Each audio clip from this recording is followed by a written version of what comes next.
traduction intégrale en français, tout en conservant le style et le ton de l'histoire. Parker Reed s'était toujours sentie à part dans la famille aisée de son mari. Malgré la bonté de son cœur et son travail honnête comme assistante sociale, son mode de vie modeste l'a reléguée au rang d'étrangère. Chaque réunion de famille lui rappelait le monde luxueux auquel elle n'appartiendrait jamais. Son mari, Michael, et sa famille raillaient souvent ses vêtements simples de manière subtile. La tension couvait depuis des années, mais rien n'aurait pu préparer Parker à la trahison ultime. Un soir glacial, en rentrant chez elle après le travail, elle devina à l'expression sévère de Michael que l'impensable était sur le point de se produire, ébranlant son mince espoir.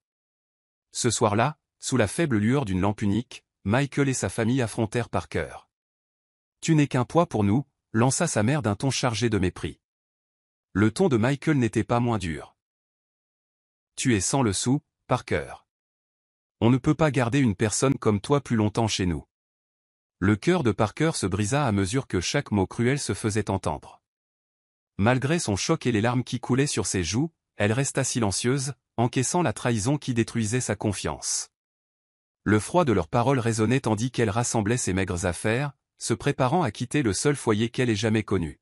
« Je suis désolée qu'on en arrive là », murmura-t-elle pour elle-même en fermant la porte derrière elle. Au dehors, le froid de la nuit reflétait la solitude qui l'habitait. Chaque pas, en s'éloignant du manoir, était empreint de chagrin mais aussi d'une étrange et silencieuse détermination, peut-être qu'un jour, le destin lui offrirait une revanche. Les jours devinrent des semaines et Parker s'efforça de reconstruire sa vie dans un modeste appartement en ville. L'humiliation et la trahison la rongeaient, mais elle gardait au fond d'elle une force intacte. Elle trouva un peu de réconfort dans son travail et auprès des rares amis qui lui témoignaient un réel soutien. Tard un soir, alors qu'elle repensait à son passé, Parker reçut une lettre qui bouleversa tout. L'enveloppe portait un sceau élégant et son nom était inscrit de la main familière de son grand-père. Tremblante, elle l'ouvrit, ignorant que ces lignes renfermaient des secrets qui allaient bouleverser la vie de ceux qui l'avaient méprisé. La lettre contenait une convocation à la lecture officielle du testament de son défunt grand-père, Richard Montgomery. Parker se souvenait des visites estivales passées dans la vaste propriété de cet homme, où la bonté avait fait taire la cruauté. Le document précisait que Richard avait pris des dispositions inattendues. Le cœur de Parker accéléra, entre confusion et curiosité. « Pourquoi me contacterait-il maintenant » s'interrogea-t-elle. La curiosité grandit à mesure qu'elle lisait le calendrier et les consignes relatives à la succession. Bien que toujours choqué par la dureté de l'éviction subie, Parker pressentit que l'ultime décision de son grand-père pourrait lui permettre de reconquérir sa dignité. Le jour de la lecture arriva, chargé d'une tension palpable. Parker, vêtu avec simplicité mais élégance, s'avança lentement dans le grand hall du domaine Montgomery. À l'intérieur, l'ambiance était lourde d'incrédulité. La famille de Michael, y compris ses proches prétentieux et ses amis désapprobateurs, étaient réunis, persuadés de discuter du partage des richesses entre eux. La voix calme de l'avocat résonna dans la salle tandis qu'il exposait les modalités du testament. Parker écoutait attentivement, le visage fermé, se demandant si cette réunion confirmerait ses pires craintes ou dévoilerait un élément capable de changer son destin. L'avocat s'éclaircit la gorge et annonça lentement. Conformément aux dernières volontés de Richard Montgomery, l'ensemble des biens et avoirs du domaine Montgomery est transféré à Parker Reed. Un murmure de stupeur se propagea dans la salle. Les yeux de Michael s'agrandirent de surprise, tandis que sa famille échangeait des regards incrédules. « C'est forcément une erreur !» cria quelqu'un, affolé. Pourtant, la voix posée de l'avocat réduisit toute protestation au silence. Le cœur de Parker se gonfla d'un mélange d'incrédulité et de sentiment de réparation. Les mêmes personnes qui s'étaient moquées d'elle à cause de son manque d'argent se voyaient désormais confrontées à une réalité inversant totalement leur univers. La nouvelle se propagea rapidement dans le manoir. Dans une agitation mêlée d'indignation et d'incompréhension, la famille de Michael se mit à vociférer, hurlant accusations et grossièretés. « Vous n'êtes pas sérieux » s'écria la sœur de Michael, la voix tremblante de colère. Au milieu de ce tumulte, Parker demeura silencieuse, le regard humide mais ferme. Elle repensa à tous ces instants de solitude et de souffrance, et elle ressentit à présent une force nouvelle. Chaque parole injurieuse, chaque humiliation subie, se muait en énergie. L'avocat rappela les détails, Parker devenait l'unique détentrice de la propriété, mais aussi de l'entreprise familiale, des comptes bancaires et de tout l'héritage légué par son grand-père. Tandis que la foule exprimait une rage grandissante, une vive altercation se produisit entre Parker et Michael. « Comment as-tu pu faire ça » lança-t-il, partagé entre stupeur et rancune. La réponse sereine de Parker résonna dans la pièce, « Je n'y suis pour rien, Michael. C'est la volonté de mon grand-père, et je dois la respecter. » Le silence tomba, transperçant l'assemblée. Michael, bouche bée, ne sut que dire. Les voix de sa famille se joignirent à la sienne, accusatrices, mais la détermination de Parker resta inébranlable. Ce moment marquait un tournant décisif, ceux qui l'avaient raillé devaient désormais faire face à leurs actes. Dans les jours qui suivirent, la nouvelle du testament se répandit, suscitant l'intérêt du public et l'attention des médias. Le destin de Parker, autrefois objet de pitié, était devenu le symbole de la revanche sur la trahison et de la reconquête de la dignité. Les gens qui l'avaient autrefois considéré avec condescendance s'émerveillaient à présent de sa fortune inattendue. Pourtant, Parker resta humble et réfléchi. Elle envisageait déjà l'avenir du domaine, décidée à transformer l'héritage Montgomery en un lieu où régnerait la bienveillance et l'équité.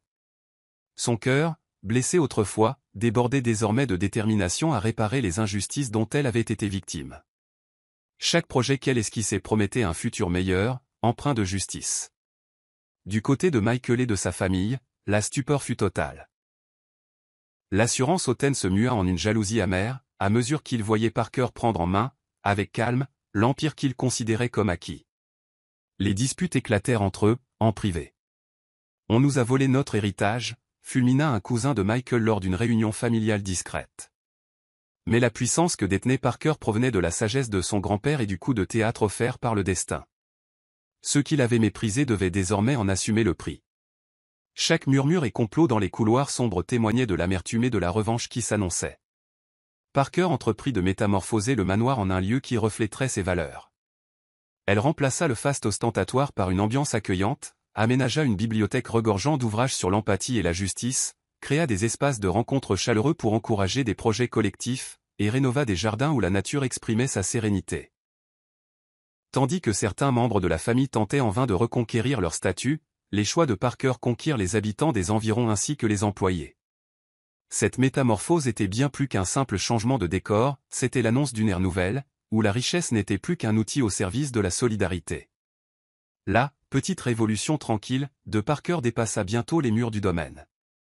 Un soir, pendant que Parker se promenait dans les jardins fraîchement réaménagés, une amie de ses années de travail social lui rendit visite. « J'ai appris ce qui s'est passé », dit son amie d'un ton compatissant, inquiète de la façon dont on l'avait traité. « Oui », répondit Parker, « mais parfois, la vie nous apprend que notre valeur ne dépend pas de l'argent ou du statut.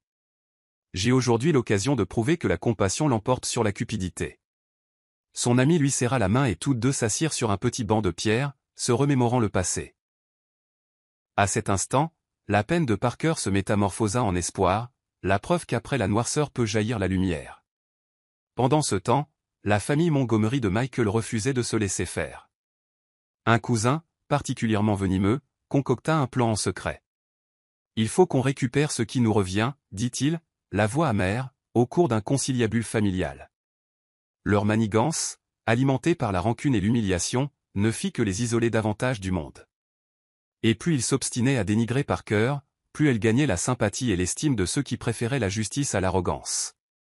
Tandis que la tension s'intensifiait, la famille de Michael tenta de faire annuler le testament en justice. Leurs avocats alléguaient des irrégularités ou des manipulations, remettant en cause les volontés de Richard Montgomery.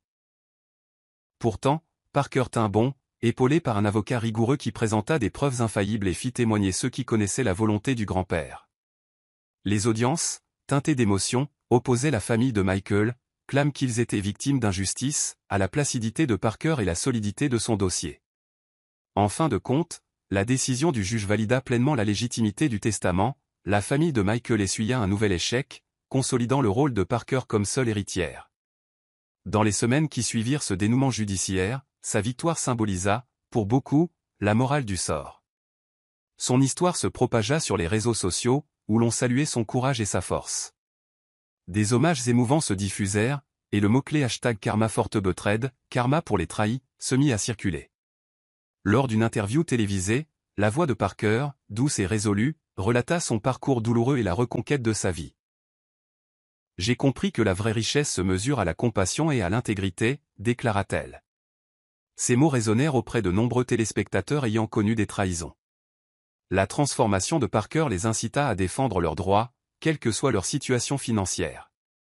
Devenue maîtresse incontestée du domaine, Parker s'employa à réformer l'héritage familial en profondeur. Elle réorganisa l'entreprise Montgomery pour en faire une société plus éthique et socialement responsable, mettant un terme à l'approche agressive d'autrefois. Les salariés, autrefois traités avec rudesse, retrouvèrent l'espoir dans la nouvelle politique de solidarité impulsée par Parker. Elle initia des bourses d'études, des centres communautaires, et des projets écologiques. Chaque évolution concrétisait la volonté de s'éloigner d'un héritage oppresseur pour construire un avenir plus équitable et généreux. Grâce à ces efforts, Parker répara peu à peu les blessures que la famille avait infligées, que ce soit par négligence ou arrogance. Toutefois, malgré ces avancées, elle n'avait pas oublié la souffrance endurée lorsqu'on l'avait mise à la porte. Certaines nuits, elle repensait au visage glacé de Michael et de ses proches, et les mots humiliants lui revenaient en écho. Mais chaque souvenir ne faisait que nourrir sa volonté de bâtir quelque chose de constructif. « Je ne me laisserai pas définir par leur cruauté », murmurait-elle pour s'en convaincre, déterminée à faire de sa douleur une force intérieure. Les sourires reconnaissants dans la communauté, les lettres de gratitude reçues de la part d'étudiants boursiers lui confirmaient qu'elle était dans la bonne voie, transformant son vécu douloureux en une source de guérison et d'espoir pour tous. Dans un revirement plein de panache, Parker décida d'organiser une grande fête au manoir afin de marquer le tournant de sa vie et la nouvelle ère pour l'héritage Montgomery. Les invitations furent envoyées à ses amis, aux voisins, et même à certains anciens employés de la famille de Michael. L'événement, soigneusement préparé, se voulait à la fois festif et symbolique, signifiant sans ambiguïté la fin d'un système inique. Le jour de la fête, la demeure se remplit de rires et de musique. Parker se leva devant l'assemblée pour prendre la parole. « Ce soir, nous célébrons non seulement un héritage, mais aussi un nouveau départ, déclara-t-elle, la voix empreinte de conviction. Des applaudissements nourris ponctuèrent sa déclaration. Au cours de la réception, des conversations houleuses, bien que brèves, s'échangèrent chez certains membres de l'ancienne élite. Isolé et désorienté, Michael se tourna vers un proche, murmurant « Comment en est-on arrivé là ?» Le proche, la voix chargée de colère, répondit « Nous avons tout perdu par orgueil. » La vérité éclata, l'obsession du statut avait aveuglé la famille Montgomery sur ce qui était réellement précieux. Parker, à distance, entendit leurs mots, partagés entre tristesse et apaisement. Elle éprouvait encore de l'affection pour l'homme qu'elle avait aimé, mais comprenait que cette épreuve était indispensable pour rendre justice. À mesure que la soirée avançait, Parker discutait avec ses convives, parlant de résilience et d'espoir. Le manoir, autrefois oppresseur, vibrait désormais d'échanges chaleureux, un contraste saisissant avec l'ambiance hautaine et rigide d'autrefois. Beaucoup venaient remercier Parker pour avoir rétabli la dignité et l'équité dans un lieu longtemps dominé par l'avidité. La fête n'était pas simplement une victoire personnelle, c'était un message public. Par sa discrétion et sa détermination, Parker avait instauré un nouvel ordre où chaque voix comptait, prouvant que la gentillesse et la persévérance pouvaient défier les préjugés. Son parcours devint un phare d'espoir pour les invités. Le lendemain, médias et curieux affluèrent autour du domaine. Les journalistes campèrent devant la grille, avides de relater l'histoire de cette femme qui avait défié la famille de son mari pour revendiquer un héritage né sur des bases cruelles. Parker donna une conférence de presse dans les jardins fleuris. « J'ai été rejetée et humiliée, dit-elle simplement, mais je n'ai jamais perdu espoir. » Son message était limpide, parfois, des ténèbres peuvent émerger de grandes renaissances. Les flashs crépitèrent, les questions fusèrent, et Parker insista sur la force de la « justice immanente », enjoignant chacun à tirer les leçons de son histoire et à œuvrer pour un monde plus juste. Dans un ultime sursaut, la famille de Michael se débattait pour se réadapter à leur nouvelle situation. Leur tentative, guidée par l'amertume, pour retrouver le statut d'autrefois les marginalisait un peu plus. Amis et parents lointains prenaient leur distance, fuyant l'atmosphère toxique qui avait prévalu jusque-là. Michael, jadis si assuré, se retrouva confronté aux retombées de ses actes. Tandis que Parker s'épanouissait dans son rôle de dirigeante, son influence grandissait, portée par une réputation de justice et de bonté. Chaque petite victoire, qu'elle soit judiciaire, administrative ou sociale, montrait qu'elle transformait ses douleurs en une leçon puissante. La vérité finit toujours par triompher, et la cruauté n'est pas éternelle. Les mois passèrent, et Parker persévéra pour guérir les plaies d'une famille éclatée. Sous sa direction, L'héritage Montgomery se consacra désormais à des actions caritatives, à des festivals culturels et à des débats publics sur l'équité. Les anciens adversaires n'avaient d'autre choix que de se plier ou de s'effacer. L'itinéraire de Parker devint la parfaite illustration du pouvoir de la résilience, ce que d'autres cherchaient à détruire se révéla un catalyseur pour sa propre évolution. Son histoire, abondamment relayée dans la presse locale et sur Internet, offrit une source d'inspiration à ceux qui s'étaient un jour sentis exclus. Chaque interview se terminait par sa petite phrase pleine de douceur, « N'oubliez pas d'aimer cette vidéo, de vous abonner à ma chaîne et de partager mon histoire avec toutes celles et ceux qui croient aux deuxièmes chances. » Dans la scène finale, Parker Reed se tenait sur le grand balcon de son domaine nouvellement libéré, contemplant un futur étincelant. Les cicatrices de la trahison ne l'avaient pas détruite. Au contraire, elles avaient alimenté son ascension, depuis les ruines de l'injustice. La famille de Michael n'était plus qu'un triste exemple de cupidité et d'orgueil. Parker esquissa un sourire, consciente que chacune de ses souffrances l'avait mené à cet instant de triomphe. Son existence devenait un emblème d'espoir, rappelant à tous que la véritable valeur se trouve dans la générosité et la détermination. Avec un dernier appel sincère, elle encouragea chacun à partager à son tour son récit, pour que se propage l'idée que la trahison peut être surmontée et que, tôt ou tard, la justice finit toujours par avoir le dernier mot.